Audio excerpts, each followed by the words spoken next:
This is our one-on-one sequence of building up on just developing one-on-one offensive and defensive skills. Now you can see here that we've just got the girls standing inside the three-point line and they're ready to catch the ball, and we've got the girls on the baseline ready to go, and all they're going to do to start with is pass the ball out to the offensive player, and then they have to make a quick decision. They've got 1 second to make a decision and they only get one dribble. So let's just have a look to see what they do here, and what we then do is let them play and then teach them and show them how to do proper closeouts and how to get past a defender who's closing them out. So you'll see there straight away that both girls went at the same time. You can only go one at a time. Let's just watch. We catch it, make a quick decision, and then we chase it. So there was no block out there. So again, there's a teaching point. Now what we do is we let them go a few times, get an assessment of where they're at, and then start making adjustments on the fly.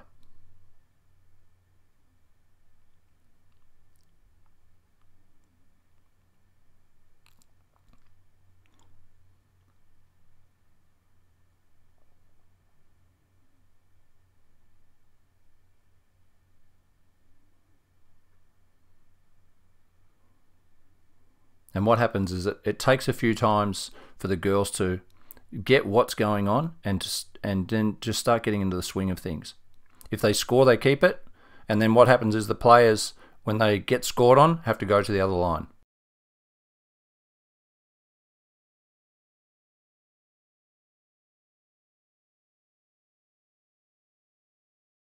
Obviously, a key thing in basketball is the ability to play one-on-one. And can you close out? On defense, can you have correct footwork? Are you pushing them the right way?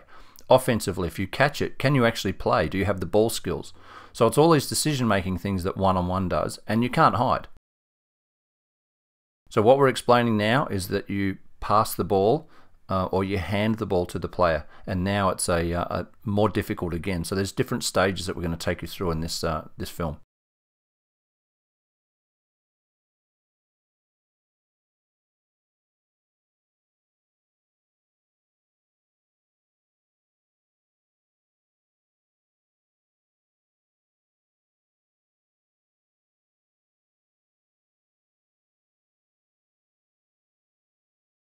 So now we're handing the ball to the offensive player, and we've already got our feet set.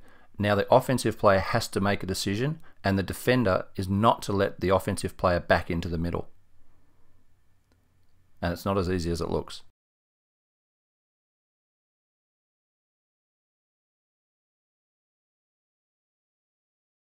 As coaches, we've all seen this scenario, and we typically jump up and down at the kids asking them, why didn't they do this or why didn't they do that? Quite simply, it's either we haven't taught them or we haven't given them a chance to practice and learn that skill.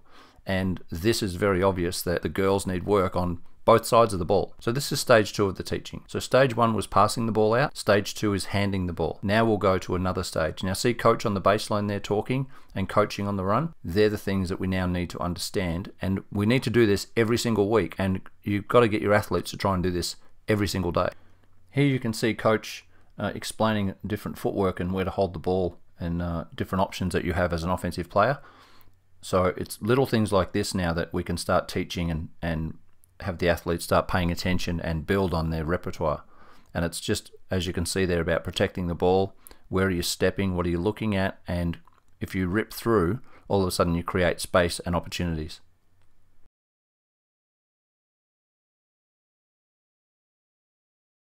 So this is stage 3 of the drill now, and what we want to do is put immense pressure on the ball. We want to put a forearm on the hip, so it's really uncomfortable for the offensive player, and then when we're ready, we want to give them the ball. So you saw me doing a silly move there. What we're doing is we want the offensive player to lock in their hips.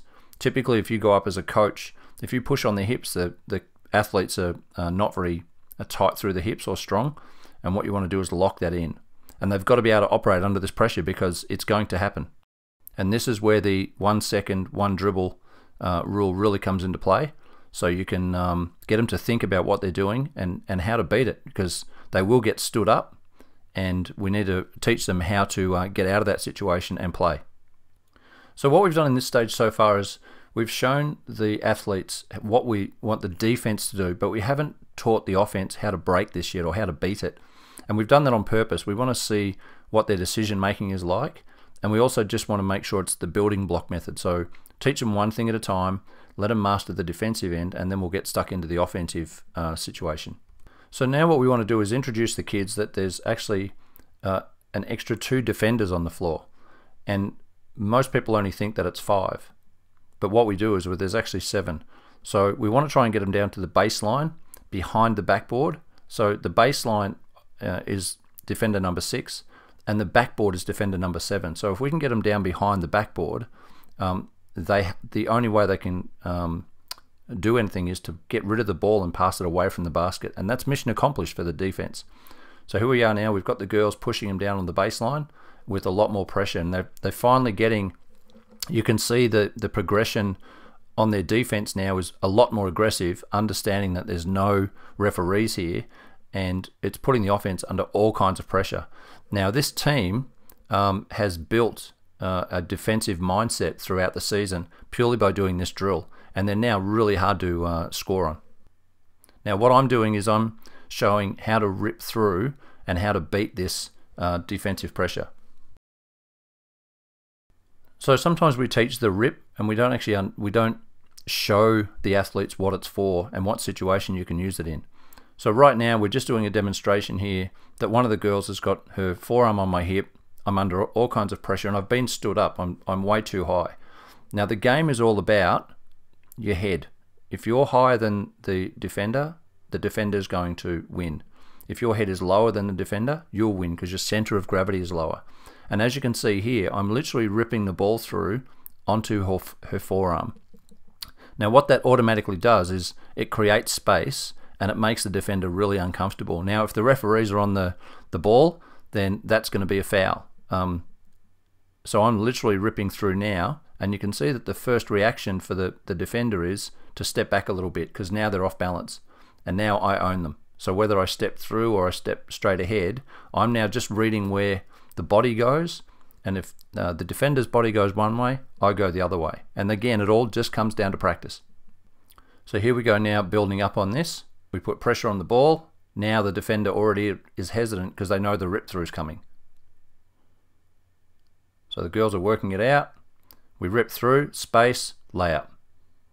And if you can actually get your defender that close, it's a gift.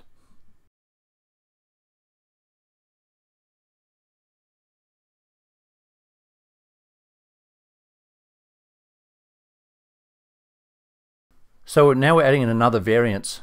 We're starting at stage 1 again by passing the ball out, but the offensive player is now in the corner on the baseline. So the defensive task is obviously to not let them drive back to the middle. So we want to close out with a high foot, and then we want to push them to the baseline to our 2 help defenders, which are the baseline and behind the backboard. Offensive player needs to make a decision. Defense needs to block out. It's pure one-on-one, and we need to teach the kids that it's not over until the basket's in or the defender's got it. So, you know, it's live play. Right now, we're not creating a good habit, and we will pull the girls up in a minute and say, it's not over until it's over. What we want to do now is we're talking about closing out on the ball and staying in position. We need to just keep one hand up for the closeout. Our other hand needs to be mirroring the ball, and just to make yourself bigger, and always maintain space that you can go down and push them to the baseline. As soon as you open up, then the whole floor opens up and we're in trouble. And that breaks all the defensive rules for the team. So we need to make sure that we have high foot, preferably outside the offensive player's high foot, and then we have enough lateral speed to close down. The athletes are going to mess this up, make no mistake, but that's part of learning. And you know, if you can get all your defensive closeout principles done here, and your offensive strength to improve, then your team's going to be in good shape, because then you can just build on those different aspects. You can also see which athletes aren't very strong on their opposite hand. You can see who can do left and right hand layups, who can operate under pressure, who can play defense, all in one simple drill. And if you do this every week, there's nowhere for the athletes to hide. Literally, it's one-on-one. And the coach can just stand at the front and go, hey, we need to work on this, and you can correct it on the run.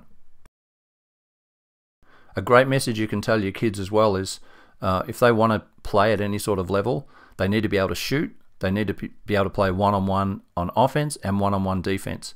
And if they're a great defender, there's not many of those around. So if you can establish a role on a team where you're a lockdown defender, that locks in different spots. That's enough for one-on-one. I hope you enjoy it. Enjoy the teaching. Enjoy the journey. They will get better. And let them know that it will be frustrating, but they will get better at it.